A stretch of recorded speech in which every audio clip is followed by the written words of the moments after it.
Have you ever, you know, run into something that just seems like a complete contradiction? Oh, yeah. All the time. Well, we're going to dive into one of those today. Okay. It's about Indian Americans who are really strong supporters of a movement that is increasingly hostile toward Indian immigrants. That's fascinating, yeah. Yeah, and we're going to use this article from Slate as our guide called, Unfortunately, MAGA Indian Americans Should Have Seen This Coming. And it was published on February 14th. Right.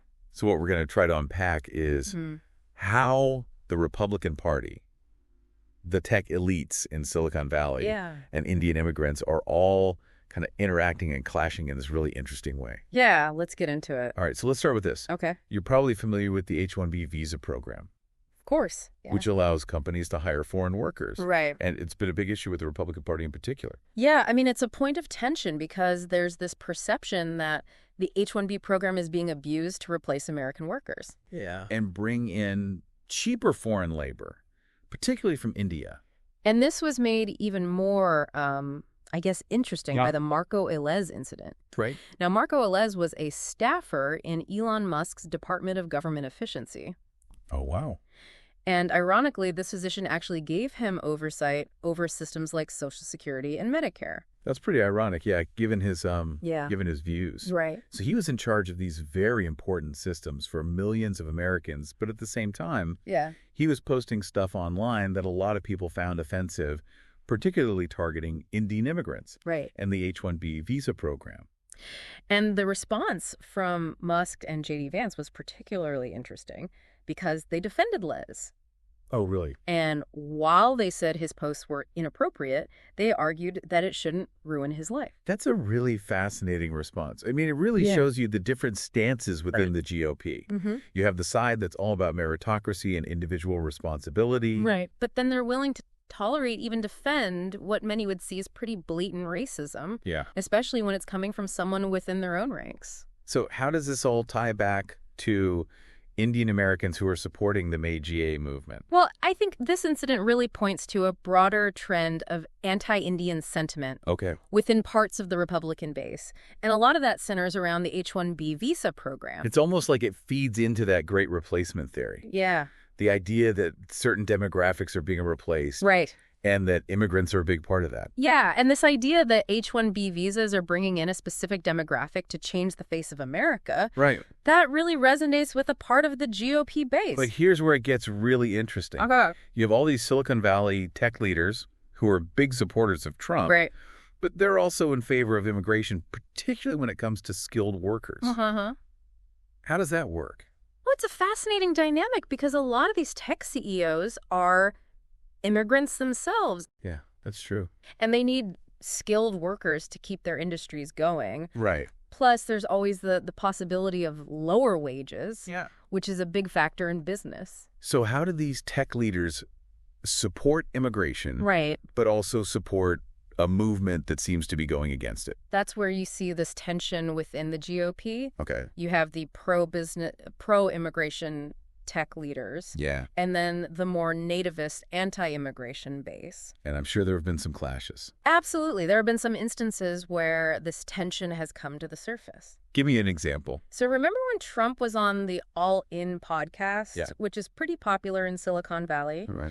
He made a promise to make it easier for skilled immigrants to get green cards. And everyone loved that, right? Yeah, well, less than 24 hours later, oh no, his campaign totally backtracked, saying they would need the most intense vetting process ever. Oh, wow.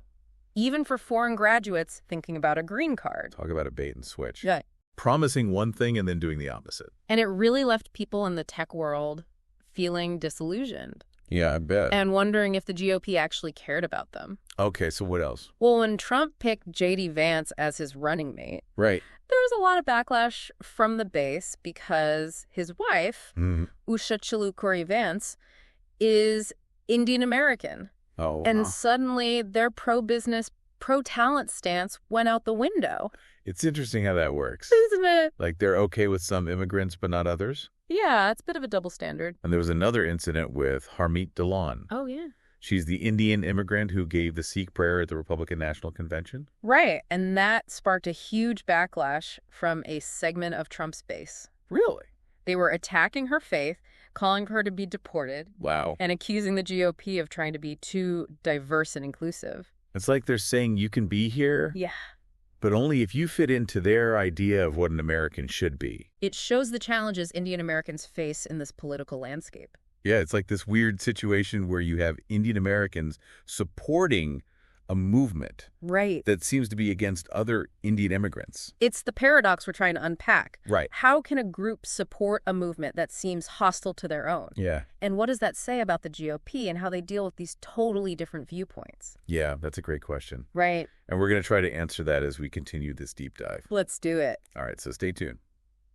This paradox, it's not just about Indian Americans, you know? Yeah. It's really a trend you see in politics all over the world right now, these political movements that attract people, but then their policies end up hurting those same people. It's like they buy into the promises, but they don't see the consequences. Exactly. And a perfect example is Vivek Ramaswamy. Oh, yeah. Whatever happened to him? Well, he was really vocal in his support for Trump. Right. He was like a rising star in the MAGA world.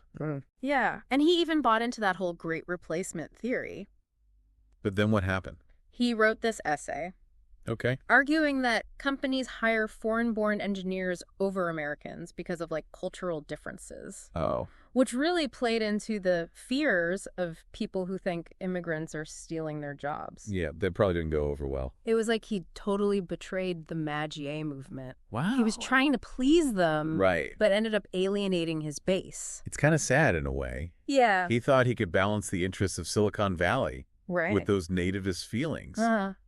But it didn't work. And it really highlights this point. What's that? Even though some Indian Americans support Trump, his administration has done things that hurt Indian immigrants. Yeah, can you give me an example? Sure. Remember when he tried to end birthright citizenship? Oh, yeah. That would have impacted everyone, including kids born to people on H-1B visas. Wow, that's a big deal. It goes against that whole idea of being pro-business. Right, because companies wouldn't be able to attract the best people. Exactly. It seems more about ideology than practicality. And then there were the deportations. Oh, right. Just last week, they deported 100 Indian immigrants. Okay. And the conditions were terrible. They were shackled on a 40-hour flight back to India. Oh, my gosh. It was widely condemned. I bet. Even Indian citizens protested, calling it torture. What did the Indian Prime Minister say? Modi's response was pretty muted. That's interesting. You have to wonder if he's worried about economic retaliation from the U.S. Yeah, that makes sense. So you have this situation where some Indian Americans support a movement that's actually hurting other Indian immigrants. It's so complicated. It is, and it makes you wonder if the GOP can keep balancing the interests of Silicon Valley with the demands of their base who are increasingly anti-immigrant.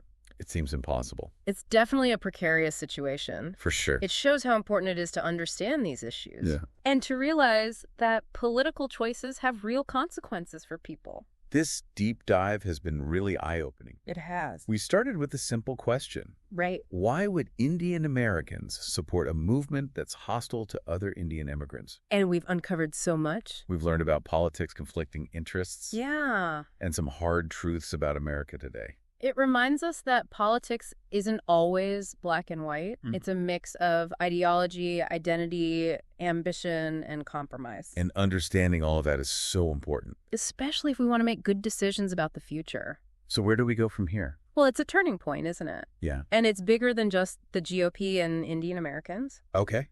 This is happening all over the world. How so? This rise of populism and nationalism. Right. It's changing politics everywhere. And how does this fight within the GOP fit into that? It's like a smaller version of that same thing. Okay. You see these weird alliances and conflicts, and it all comes from this feeling of anxiety. It's like everyone's trying to figure out their place. Right. The old rules don't apply anymore. And it's got to be tough for immigrants.